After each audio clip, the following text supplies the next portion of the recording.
भगवान के श्राप और उनकी पत्नी भी घर से बहुत दुखी हो गई। घर पे जो भी धन रखा था वे भी चोर चुरा ले गए। शारीरिक मानसिक पीड़ा, भूख प्यास और चिंता में कलावती एक ब्राह्मण घर गई। वह उसने श्री सत्यनारायण भगवान का देखा, कथा सुनी, प्रसाद ग्रहण कर रात को घर आई। माता ने पूछा, कलावती तू अब तक कहाँ थी और तेरे मन में क्या है? कलावती बोली, माता मैंने एक ब्राह्मण घर श्री सत्यनारायण भगवान का व्रत देखा है। कन्या के वचन सुनकर लीलावती ने भगवान की पूजन की तैयारी करने लगी। परिवार बंधु बांधवों के साथ में श्री सत्यनारायण भगवान का व्रत किया। वर मांगा कि मेरे पति दामाद श्री घर आ जा। मैं साथ ही प्रार्थना करी, भगवान हम सबका अपराध क्षमा करो। भगवान संतुष्ट हो गए। राजा चंद्रकेतु को स्वप्न में दर्शन देकर कहा, राजन दोनों वेशों को अपना सब सुनाया। दोनों वाणिपुत्र को कारागार से मुक्त कर सभा में बुलाया। दोनों ने आते ही राजा को नमस्कार किया। राजा मीठे वचनों में बोला, हे महानुभावों, भाई बच जो भी कठिन दुख प्राप्त हुआ तो भाई कोई भाई नहीं, उनको नए नए वस्त्र पहनाए। जितना धन उनसे लिया था उससे दुगना धन देकर दोनों को विदा किया। दोनों बेश अपने घर को चल दिए। नमस्कार किया, भगवान से बोले, भगवान जो भी गलती उसके लिए क्षमा करे। भगवान ने फिर बोले कि हे बाणे पुत्र, मेरी आगत को बारंबार दुख प्राप्त हुआ तो तू मेरी पूजा से विमुख हुआ है। साधु बोला, भगवान आपकी माया स्वयं ब्रह्मा नहीं जान पाए, मैं मनुष्य रूपी अज्ञानी कैसे जान सकता हूँ। आप प्रसन्न होइए, सामर्थ्य अनुसार मैं आपकी पूजा करूंगा। पहले के समानों का मैं धन भर दीजिए। उसके भक्ति वचन सुनकर भगवान प्रसन्न हो गए। इच्छा अनुसार वह देकर वहीं पर अंतर ध्यान हो गए। फिर ना पर आकर देखा ना धन से परिपूर्ण श्री सत्यनारायण भगवान का व्रत किया और वे अपने नगर को चला। जब नगर के निकट पहुंचा, दूत घर भेजा। दूत ने साधु घर जाकर उसकी स्त्री को नमस्कार कर कहा कि साधु अपने दामाद सहित इस नगर के समीप आ गए हैं। लीलावती कलावती उस समय भगवान का पूजन कर रही थी। लीलावती ने अपनी पुत्री मतलब कलावती से कहा कि मैं अपने पति के दर्शन को जाती हूँ, तू श्री सत्यनारायण भगवान का पूजन करके जल्दी आ जाना। परंतु कलावती भगवान के प्रसाद को छोड़कर पति के पास चली गई। भगवान रुष्ट हो गए, उसके पति को नाव से पानी में डुबो दिया। कलावती अपने पति को ना देखकर रोती हुई जमीन पे गिर गई। इस तरह कन्या को रोता और नाव को डूब देखकर साधु बोला कि हे प्रभु, मुझसे या मेरे परिवार से जो भी गलती हो गई उसके लिए क्षमा करो। भगवान ने आकाशवाणी करी कि साधु तेरी कन्या भगवान के प्रसाद को छोड़कर आई है और जो मनुष्य भगवान के प्रसाद को छोड़कर जाता है वे महाघोर दुख पाता है। यदि ये घर जाकर भगवान का प्रसाद खाकर लौटे तो उसका पति अवश्य मिलेगा। ऐसी आकाशवाणी सुन कलावती ने घर पहुंचकर भगवान का प्रसाद खाया। बाद में आकर अपने पति के दर्शन किए। तत्पश्चात साधु ने परिवार बंधु बांधवों के साथ में श्री सत्यनारायण भगवान का व्रत किया। अंत में सीधा वैकुंठ धाम को चला गया। जो मनुष्य श्रद्धा भाव से श्री सत्यनारायण भगवान का व्रत करते हैं उनकी सर्व इच्छाएं पूरी होती हैं। जितने दुख रहते हैं वे सब मिट जाते हैं, जितने पाप किए हों वे सब धुल जाते हैं और वे अंत में सीधा प्रभु के धाम को जाता है। इति श्रीरेवाद खंडोत्तम सत्यनारायण कथायाम समर्पयामि। नमो नमः। बोलो श्री सत्यनारायण भगवान की जय। बोले पुत्र भगवान की जय।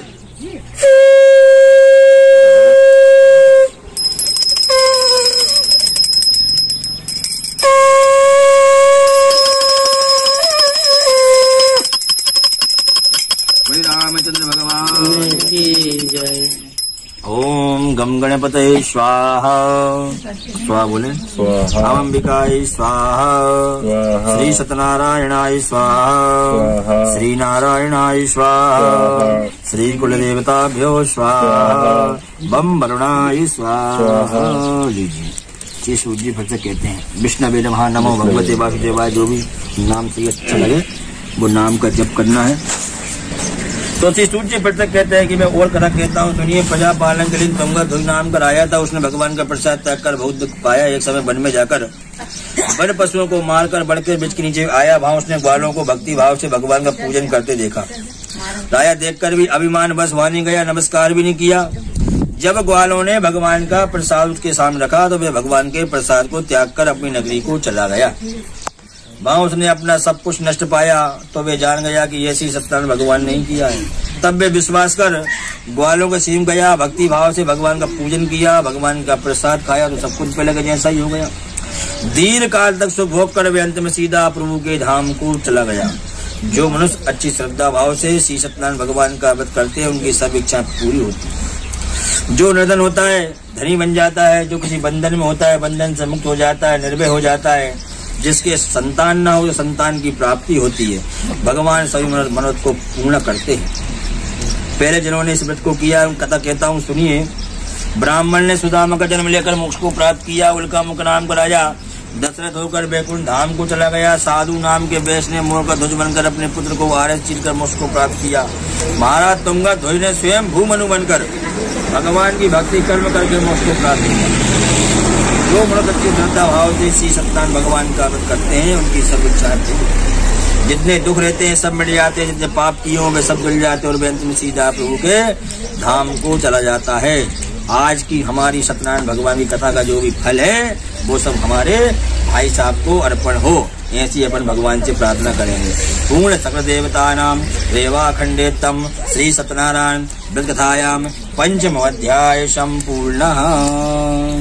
बोलो श्री सत्यनारायण भगवान की जय, लक्ष्मी नारायण भगवान की जय। बजाओ भैया, शंख बजाओ।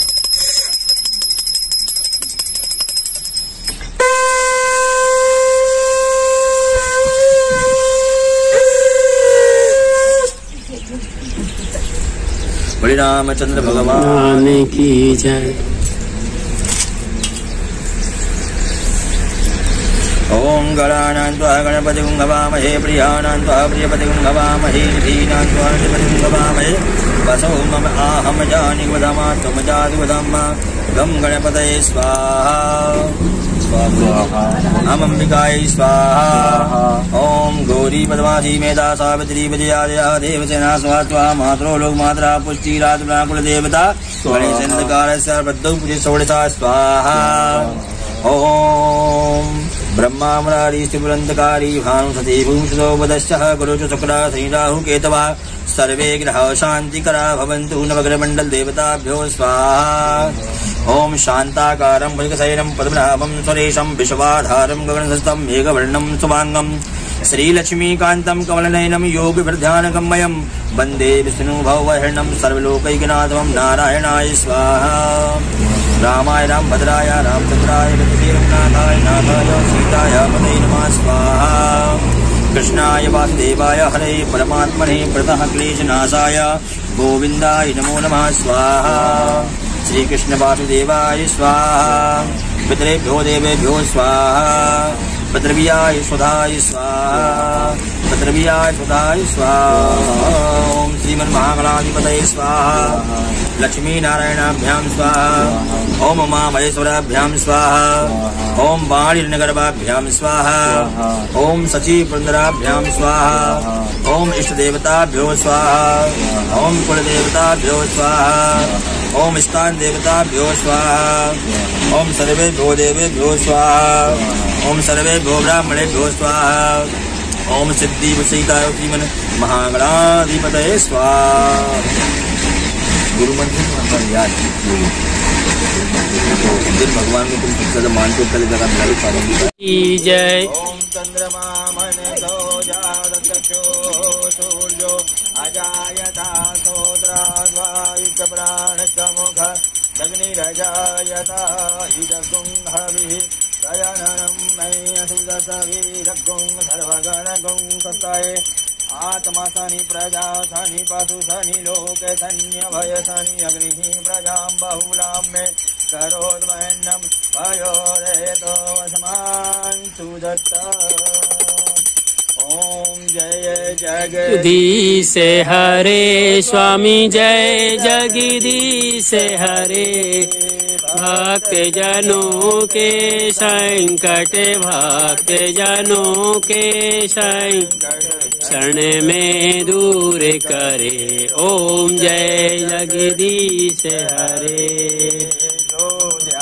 वे फल पावे से मन का स्वामी बिन से मन का संपत्ति घर आवे। सुख संपत्ति घर आवे।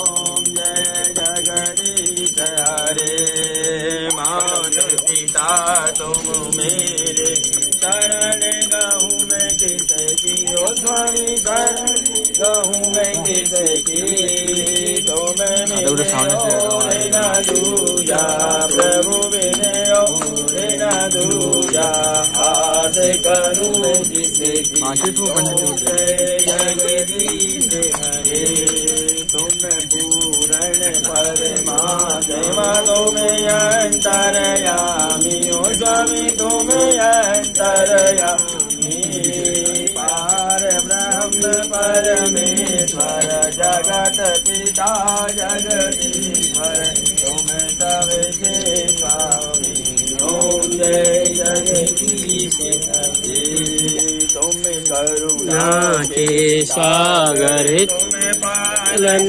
करता मैं तुम्हें पालन करता रख कल स्वामी मैं सेवक स्वामी करो तनता ओम जय जगदीश हरे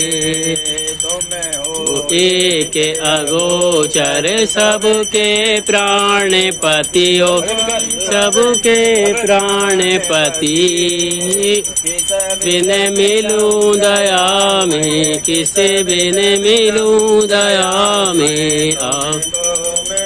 मिति ओम जय जगदीश हरे बंद हरदा तुम ठाकुर मेरे मैं शुभम करती आती अपने हाथ उठाओ अपने शरण लगाओ द्वार पर तेरे ओम जय जगदीश हरे विकार मिटाओ पाप हरो देवा स्वामी पाप हरो देवा गा भक्ति बढ़ाओ सदा भक्ति बढ़ाओ जन की सेवा ओम जय जगदीश हरे सब कुछ है तेरा स्वामी सब कुछ है तेरा तेरा तुझको अर्पण तेरा प्रभु को अर्पण गे मेरा ओम जय जगदीश हरे जी की आरती जो कोई नर गावे जो कोई जन गावे शिवानंद स्वामी जपते हरा हरे स्वामी संचित फल पावे ओम जय जगदीश हरे जगदीश हरे स्वामी जय जगदीश हरे जय जगदीश हरे जनों के संकट क्षण में दूर हरे ओम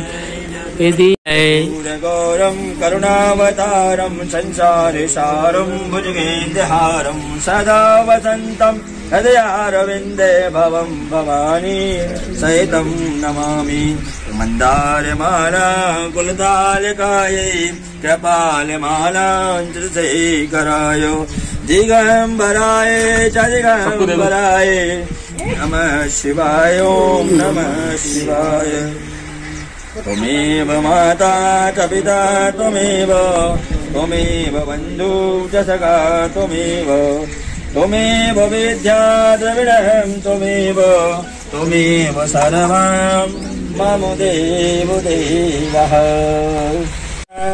वक्रतुण्डाय धीमहि तन्नो दन्ती प्रचोदयात् ॐ गलयम्बिकायै च विद्महे कर्मसिद्ध्यै च धीमहि तन्नो गौरी प्रचोदयात् ॐ महालक्ष्मी च विद्महे विष्णुपत्नी च धीमहि तन्नो लक्ष्मी प्रचोदयात् ॐ नारायणाय विद्महे वासुदेवाय धीमहि तन्नो श्री विष्णु प्रचोदयात् नाना सुगन्धि पुष्पाणि तथा कालोद्भवानि च पुष्पाञ्जलिर्मया दत्ता ग्रहाण परमेश्वरः मंत्र पुष्पांजलि समर्पयामि। नमो नमः। अब श्रद्धांजलि करूं सुनिए कृपा निधान, साधु संगत दीजिए और दया धर्म का दान।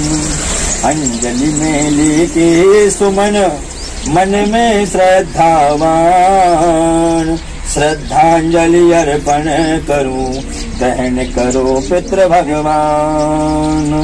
मात पिता की सेवा करना उन पर कोई एहसान नहीं, मात पिता के चरणों से बढ़कर दूजा कोई धाम नहीं, मात पिता के चरणों से बढ़कर दूजा कोई धाम नहीं। श्रद्धा सुमन श्रद्धांजलि समर्पयामि। नमो नमः। सभी लोग उदय से आगे भाई साहब करें, छोड़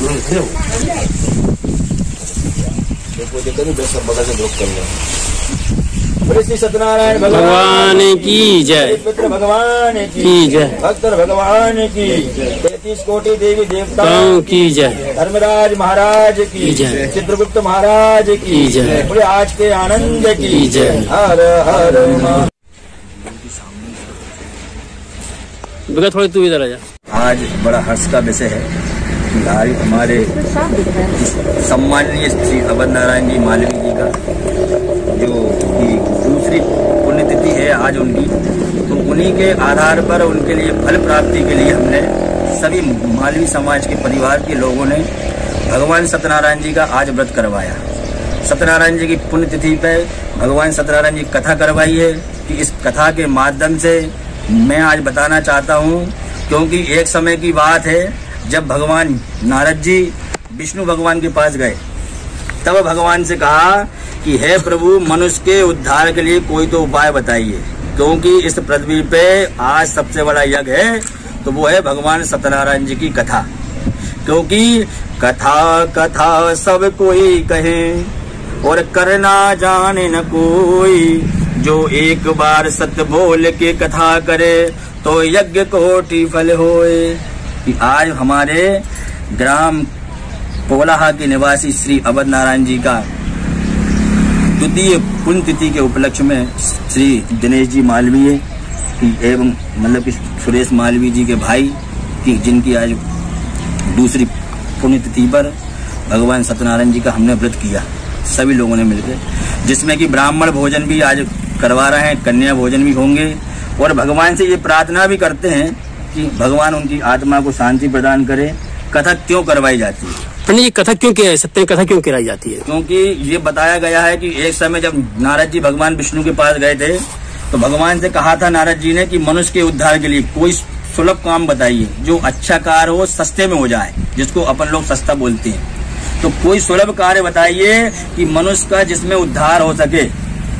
तो तब भगवान विष्णु ने अपने श्रीमुख से ये कथा कही थी, क्योंकि बड़े बड़े यज्ञ तो हर किसी के बस की बात नहीं है, क्योंकि जो लक्ष्मीपति होते हैं वो ही कोई बड़ा यज्ञ मतलब यहाँ पे कर पाते हैं। लेकिन यहाँ बताया गया है कि कलयुग में सबसे बड़ा यज्ञ है भगवान सत्यनारायण जी का व्रत, और जो कोई अच्छी भक्ति भाव से श्री सत्यनारायण जी का व्रत कर ले, तो इसलिए नारद जी ने कहा भगवान विष्णु से कि हे प्रभु, मनुष्य के उद्धार के लिए, क्योंकि मनुष्य के जो छोटे छोटे अवगुण हो जाते हैं, तो उन दोष को दूर करने के लिए भगवान सत्यनारायण जी का व्रत किया जाता है। और इस व्रत के करने से मनुष्य के लिए अपूर्व फल की प्राप्ति होती है, धन की प्राप्ति होती है, लक्ष्मी की प्राप्ति होती है, घर में सुख शांति बनी रहती है। इसलिए भगवान सत्यनारायण जी का व्रत कराया जाता है, क्योंकि हर व्यक्ति यज्ञ नहीं कर सकता, लेकिन इस कलयुग में सबसे बड़ा यज्ञ है भगवान सत्यनारायण जी की कथा, जो अच्छे विधि विधान से कर दे। तो इसलिए भगवान सत्यनारायण जी का व्रत हर घर में करना चाहिए और हर मास में करना चाहिए। अमावस्या, एकादशी, पूर्णिमा को भगवान का व्रत अवश्य करना चाहिए। पंडित, व्रत की कथा करने के लिए कोई दिन निश्चित होता है कि किसी दिन भी कर सकते हैं? कोई दिन नहीं, भगवान ने अपने श्रीमुख से कहा गया है, क्योंकि नारद जी ने कहा था भगवान का कोई फल, कोई विधान तो बताइए। तो भगवान ने कहा कि मन में श्रद्धावान लभते ज्ञानम, जिस दिन अपने मन में श्रद्धा भाव हो जाए उस दिन श्री सत्यनारायण भगवान जी का व्रत कर लेना चाहिए। लेकिन गोधूली वेला में, शाम के समय भगवान का व्रत होना चाहिए, ऐसा एक नियम भगवान ने स्वयं ने कहा है। आज जो आपने कथा की है जी, इसका क्या फल प्राप्त होता है इससे? कि आज का जो भी हमारे कर्मों का फल है, जैसे कि आज हम जो ब्राह्मण भोजन करवाएंगे और जो भी आज हमने हवन किया, पूजा करी, कन्या भोजन करवाएंगे, इसका सारा फल हमारे बड़े भैया श्री अवध नारायण मालवीय जी को प्राप्त हो, इस कामना से हमने भगवान सत्यनारायण जी की आज कथा करी। ब्राह्मण के द्वारा, सारा संकल्प के द्वारा पूरा जो भी फल है वो भाई साहब को अर्पण होगा। भगवान उनकी आत्मा को शांति प्रदान करे और सारे परिवार को सुखी रखे, यही हमारी कामना है। पंडित जी, सत्यनारायण की कथा की गई, क्यों की गई है?